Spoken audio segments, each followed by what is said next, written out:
স্বাগত দীপ্ত সংবাদে আপনাদের সাথে আছি আমি ইয়াসমিন সুমনা। শুরুতেই সংবাদ শিরোনাম। হামদনাতের মধ্য দিয়ে জামায়াতের সমাবেশের প্রথম পর্ব শুরু, লাখো নেতাকর্মীর ঢল সোহরাওয়ার্দীতে। জুলাই পদযাত্রা নিয়ে পাহাড় ও সাগর পাড়ের মানুষের কাছে এনসিপি, লক্ষ্য নতুন বাংলাদেশ গড়ার বার্তা। সাফ অনূর্ধ্ব 20 নারী চ্যাম্পিয়নশিপের সন্ধ্যায় বাংলাদেশ শ্রীলঙ্কা লড়াই, সিংহে বধে ফেভারিট বাঘিনীরা।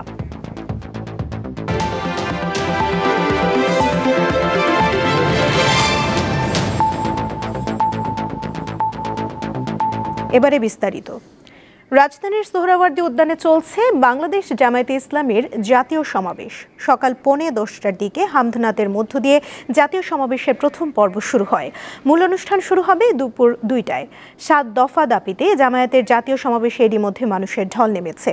সমাবেশ শুরুর অনেক আগেই দলটির নেতাকর্মী ও সমর্থকদের উপস্থিতিতে প্রায় কানায় কানায় পরিপূর্ণ হয়ে যায় সোহরাওয়ার্দী উদ্যান। বাইরেও অবস্থান করছেন হাজার হাজার নেতাকর্মী।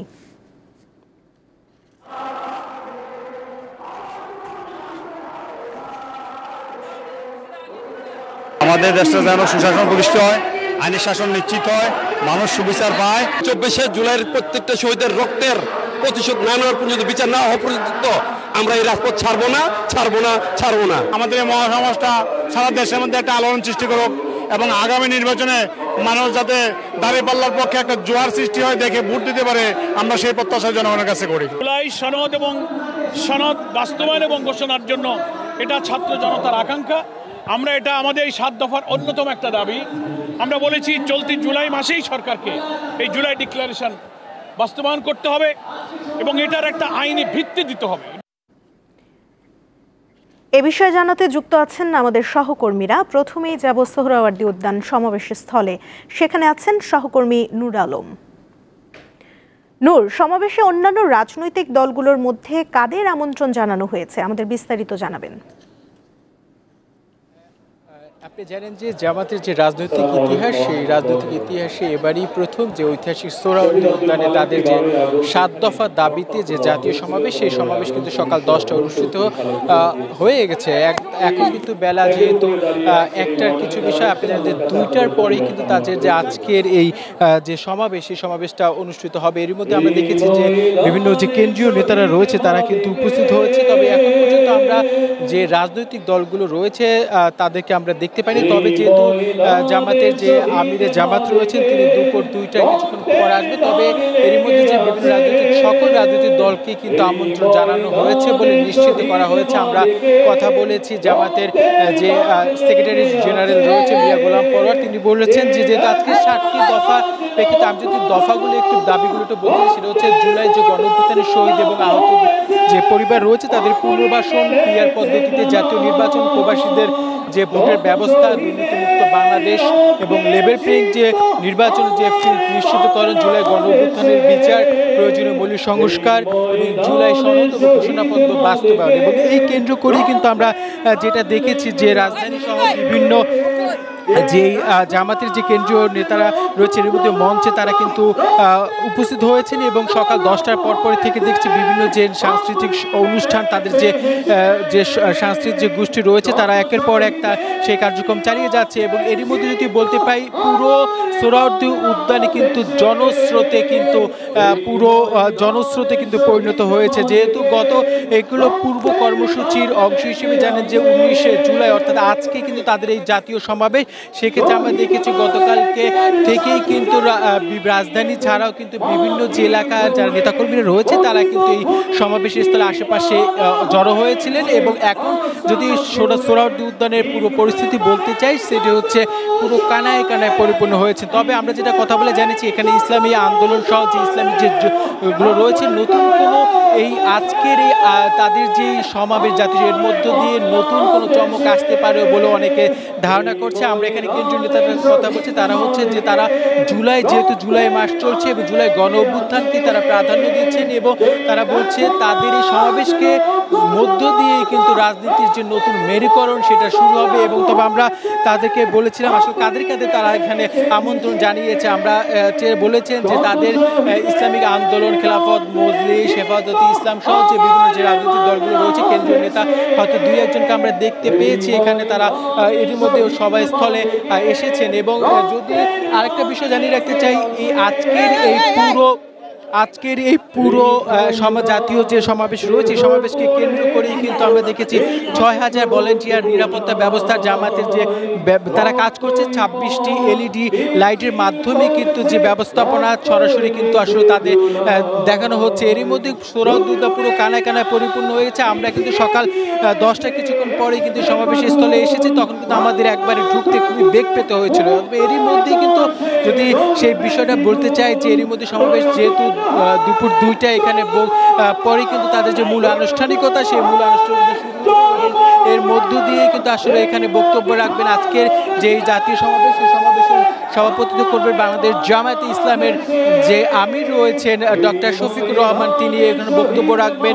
বিভিন্ন রাজনৈতিক দলের নেতাকর্মীরাও বক্তব্য রাখবেন এবং বক্তব্যের মধ্য দিয়ে আসলে সুস্পষ্ট কিন্তু আসলে আমরা জানতে পারবো আসলে আজকে সমাবেশের মধ্য দিয়ে যে আগামীর যে রাজনীতি এবং 7 দফা আসলে কতটুকু বাস্তবায়ন করতে পারবে সেটা কিন্তু জানতে পারবো। আমাদের আরেক সহকর্মী রয়েছে, আমি যে সভাস্থল রয়েছে তার ঠিক বাইরে, আমরা সরাসরি তার সাথে যাচ্ছি। আমাদের সহকর্মী রয়েছেন মেহেদী হাসান।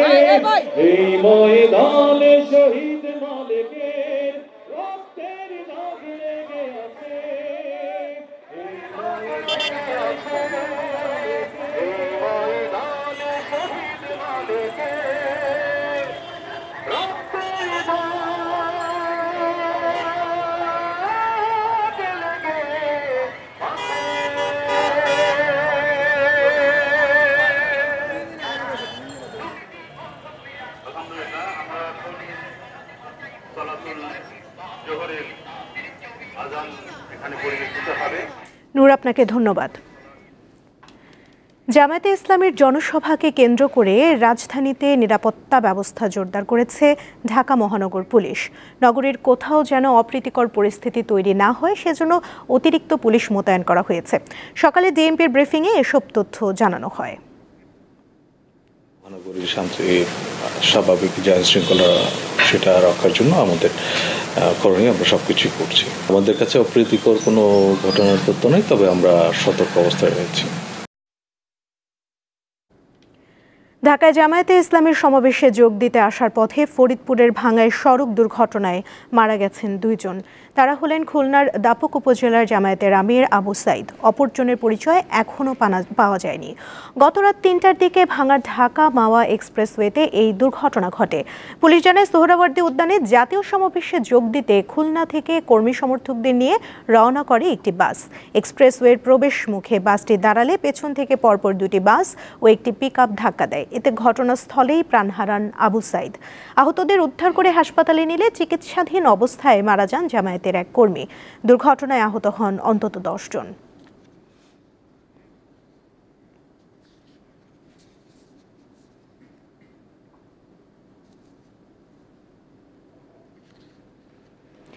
পাহাড় ও সাগর পাড়ে পৌঁছেছে জাতীয় নাগরিক পার্টি এনসিপির জুলাই পদযাত্রা। 19তম দিনের প্রথমে কক্সবাজারে হবে আনুষ্ঠানিকতা। এরই মধ্যে কেন্দ্রীয় নেতারা সাগর পাড়ে পৌঁছেছেন। এখানে কিছুক্ষণের মধ্যেই পদযাত্রাটি শুরু হওয়ার কথা রয়েছে। বাস টার্মিনাল থেকে শুরু হয়ে পাবলিক লাইব্রেরির শহীদ দৌলত ময়দানে গিয়ে শেষ হবে পদযাত্রা।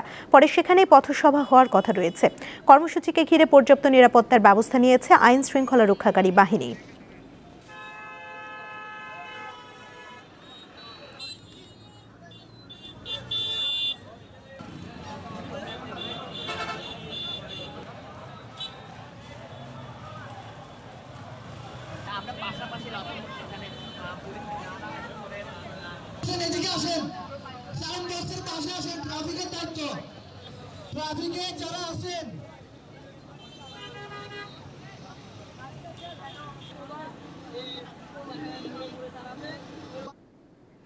এ বিষয়ে জানাতে কক্সবাজার থেকে যোগ দিচ্ছেন সহকর্মী হারুনুর রশিদ।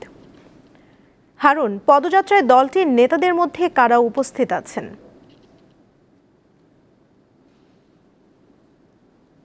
হ্যাঁ সুমনা, আপনি জানেন যে আজকে কক্সবাজারে পদযাত্রা ঘোষণা করেছে এনসিপির নেতারা। সকাল থেকে এনসিপির স্থানীয় নেতারা তাদের জন্য অপেক্ষা করছিল কক্সবাজার টার্মে বাস স্ট্যান্ড এলাকায়। প্রায় হাজার খানিক তাদের নেতা কর্মী এসে তাদেরকে স্বাগত জানায়। 12:30টার দিকে তাদেরকে স্বাগত জানানো হয় এনসিপি নেতাদেরকে। তাদের মধ্যে নাহিদ ইসলাম এবং হাসনাত আব্দুল্লাহ, সার্জিস আলম রয়েছে এবং তারা এই মুহূর্তে আমার পেছনে আসতেছে। তারা বিশাল একটা লম্বা পদযাত্রা নিয়ে তারা যাত্রা শুরু করেছে। তাদের আগে নিরাপত্তা দায়িত্বে আছে সেনাবাহিনীর দুইটা এপিসি এবং সেনাবাহিনীর গাড়ি আছে, পুলিশের গাড়ি সহ তাদেরকে কঠোর নিশ্চিদ্র নিরাপত্তার মধ্যে তাদের পদযাত্রা শুরু হয়েছে। তারা ইতিমধ্যে কক্সবাজার সিটি কলেজ এলাকায় পৌঁছেছে। আর কিছুক্ষণের মধ্যে তারা আমার পেছনে তাদেরকে দেখতে পাবেন।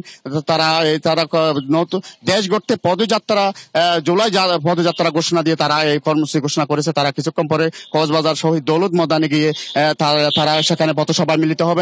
সেখানে জনতার উদ্দেশ্যে তারা ভাষণ দেবেন এবং বিকেলে তারা যাত্রাপথে কক্সবাজারের রামু এলাকায় তারা পদযাত্রা করে। মৌলভীবাজারের কুলাউড়া সীমান্ত থেকে বাংলাদেশি 3 জন যুবককে ধরে নিয়ে গেছে ভারতীয় সীমান্তরক্ষী বাহিনী বিএসএফ। গত মধ্যরাতে উপজেলার শরীফপুর ইউনিয়নের লালারচক বিওপি সংলগ্ন হরিপুর সীমান্ত এলাকায় এই ঘটনা ঘটে। আটককৃতরা হলেন শরীফপুর ইউনিয়নের বাসিন্দা সোহাগ মিয়া, মাসুক রহমান মন্টুরি ও সিপার আহমেদ। স্থানীয় আটককৃতদের স্বজনরা জানান, সীমান্তের বাংলাদেশ অংশে মাছ শিকারের সময় বিএসএফ সদস্যরা এসে তাদের আটক করে নিয়ে যায়। বিষয়টি বিজিবির স্থানীয় ক্যাম্পে জানানো হয়েছে।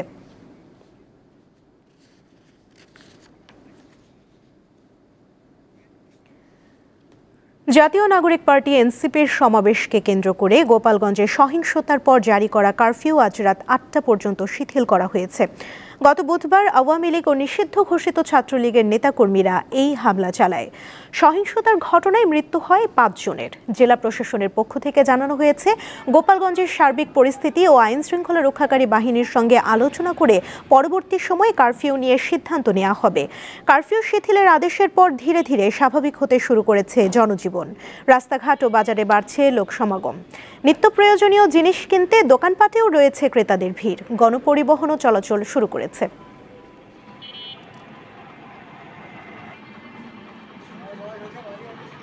জনগণের ভিতরে একটা ভীতি সন্ত্রস্ত কাজ করতেছে। সারাদিন না খাওয়া রয়েছে, সেই থেকে আমার স্বামী টাকা আনতেছে, তারা ধরে রয়েছে। পরে আমরা আইসি আর ছাড়ি না পুলিশরা, আমার বাইরে আর খালি খালি ধরে নিয়ে গেছে। আমাদের চাওয়া হচ্ছে দ্রুত সমস্ত কিছু নিরসন। বৈষম্য বিরোধী ছাত্র আন্দোলনে পুলিশের গুলিতে দিনাজপুরে প্রথম নিহত হন কলেজ শিক্ষার্থী রবিউল ইসলাম রাহুল। গত বছরের 4 আগস্ট ছাত্র জনতার আন্দোলনে গুলিবিদ্ধ হয়ে চিকিৎসাধীন অবস্থায় মৃত্যু হয় তার। সঠিক চিকিৎসা না পাওয়ায় আক্ষেপ রয়েছে পরিবারের।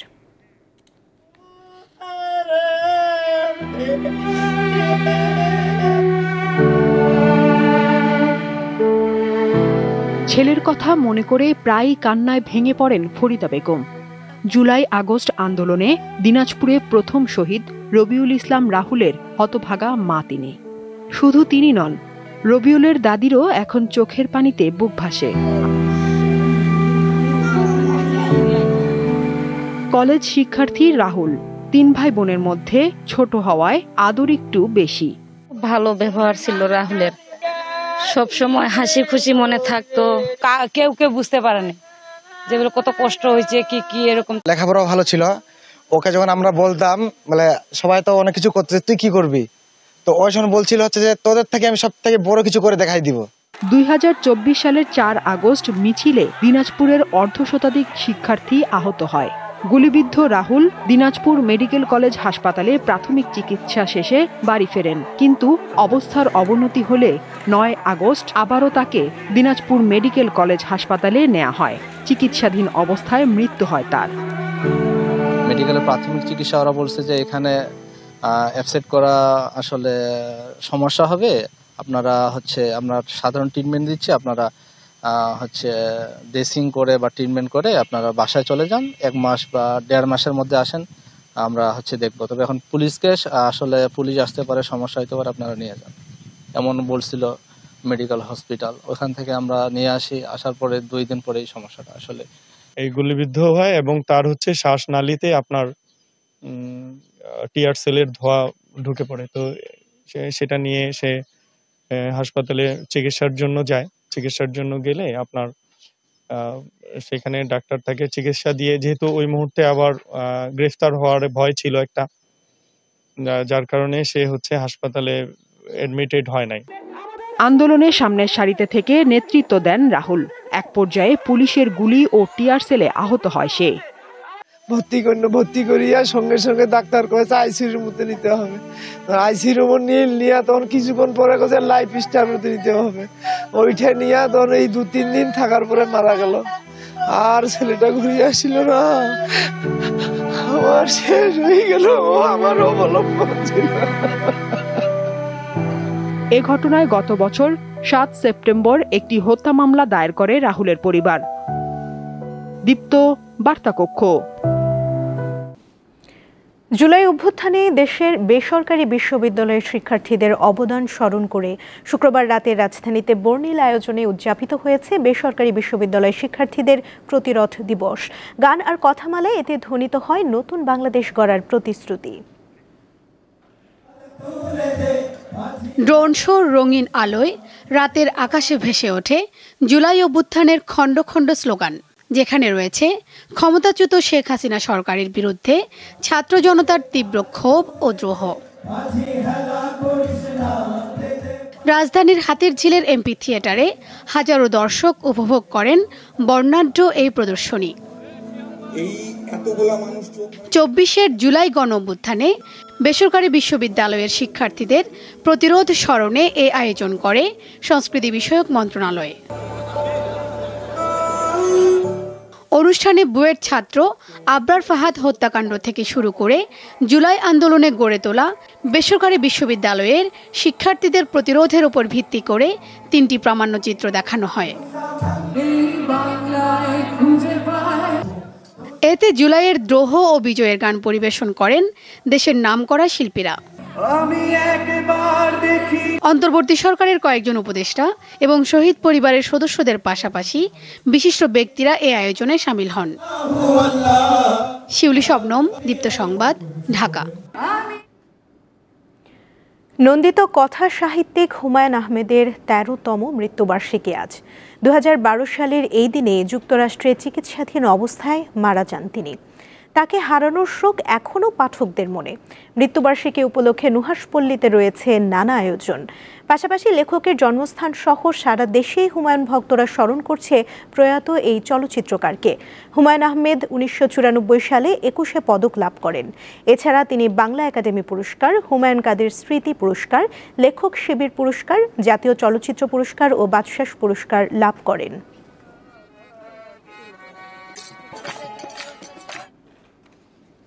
আন্তর্জাতিক প্রসঙ্গ। ইসরায়েলের হামলায় গাজায় একদিনে আরও অন্তত 41 জন ফিলিস্তিনি নিহত হয়েছেন। আহত হন শতাধিক ব্যক্তি। শুক্রবারের হামলায় হতাহতের এই ঘটনা ঘটে বলে জানায় গাজার স্বাস্থ্য মন্ত্রণালয়।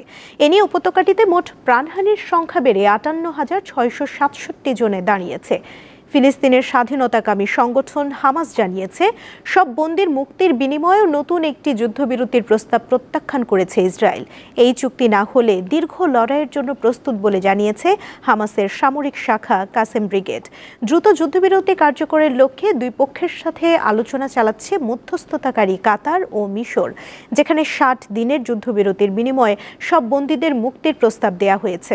তবে ইসরায়েলি সেনা প্রত্যাহার, ত্রাণ প্রবেশ ও যুদ্ধ শেষের নিশ্চয়তা নিয়ে এখনও বিতর্ক চলছে।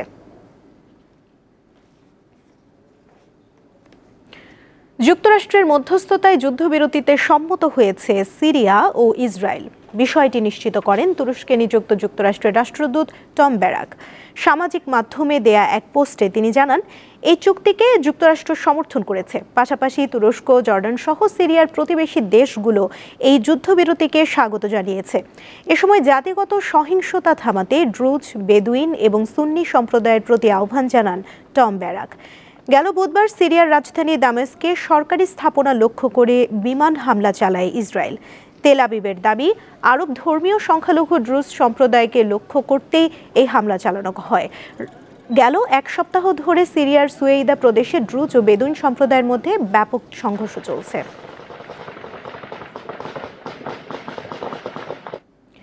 যুক্তরাষ্ট্রের সংবাদ মাধ্যম ওয়াল স্ট্রিট জার্নালের বিরুদ্ধে $1,000 কোটি মানহানি মামলা করেছেন দেশটির প্রেসিডেন্ট ডোনাল্ড ট্রাম্প। ভুয়া প্রতিবেদন প্রকাশের অভিযোগে এই পদক্ষেপ নেন মার্কিন প্রেসিডেন্ট। স্থানীয় সময় শুক্রবার ফ্লোরিডার একটি ফেডারেল আদালতে মিডিয়া মোগল খ্যাত রুপার্ট মার্ডক ও ওয়াল স্ট্রিট জার্নালের বিরুদ্ধে মামলাটি দায়ের করেন তিনি। সম্প্রতি এক প্রতিবেদনে ওয়াল স্ট্রিট জার্নাল দাবি করে, নারী নিপীড়নে অভিযুক্ত কুখ্যাত ধনকুবের জেফ্রি এপস্টেইনকে একটি আপত্তিকর চিঠি পাঠিয়েছিলেন তিনি, যেখানে গোপনীয় কথা লেখার পাশাপাশি একজন নগ্ন নারীর ছবি আঁকা ছিল। তবে সংবাদ মাধ্যমটির দাবি অস্বীকার করেছেন ট্রাম্প। চিঠি লেখার বিষয়টি সম্পূর্ণ ভুয়া এবং মানহানিকর বলে উল্লেখ করেন মার্কিন প্রেসিডেন্ট।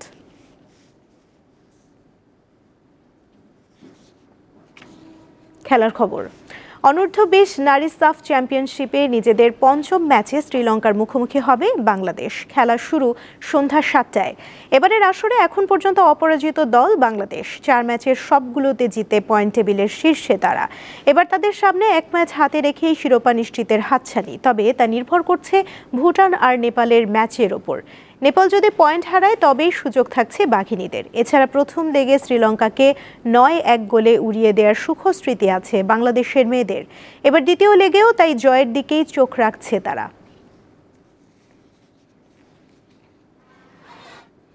বাংলাদেশ ও পাকিস্তানের মধ্যে আসন্ন 3 ম্যাচের টি-20 সিরিজের ট্রফি উন্মোচিত হলো। সকালে রাজধানীর একটি হোটেলে 2 দলের অধিনায়ক লিটন দাস ও সালমান আঘার হাত দিয়েই আনুষ্ঠানিকভাবে উন্মোচিত হয় ট্রফিটি। সিরিজকে ঘিরে পাকিস্তানের আজ অনুশীলন করার কথা থাকলেও তারা তা বাতিল করেছে। তবে সিরিজকে সামনে রেখে সন্ধ্যায় অনুশীলনে নামবে বাংলাদেশ। রোববার মিরপুরের হোম অফ ক্রিকেটে হবে সিরিজের প্রথম টি-20 ম্যাচ। বাকি 2টি ম্যাচ অনুষ্ঠিত হবে যথাক্রমে 22 জুলাই ও 24 জুলাই।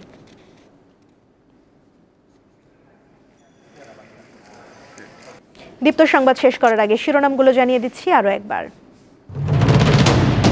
হামদনাতের মধ্য দিয়ে জামায়াতের সমাবেশের প্রথম পর্ব শুরু, লাখো নেতাকর্মীর ঢল সোহরাওয়ার্দীতে। জুলাই পদযাত্রা নিয়ে পাহাড় ও সাগর পাড়ের মানুষের কাছে এনসিপি, লক্ষ্য নতুন বাংলাদেশ গড়ার বার্তা। সাফ অনূর্ধ্ব-20 নারী চ্যাম্পিয়নশিপের সন্ধ্যায় বাংলাদেশ শ্রীলঙ্কা লড়াই, সিংহে বধে ফেভারিট বাঘিনীরা।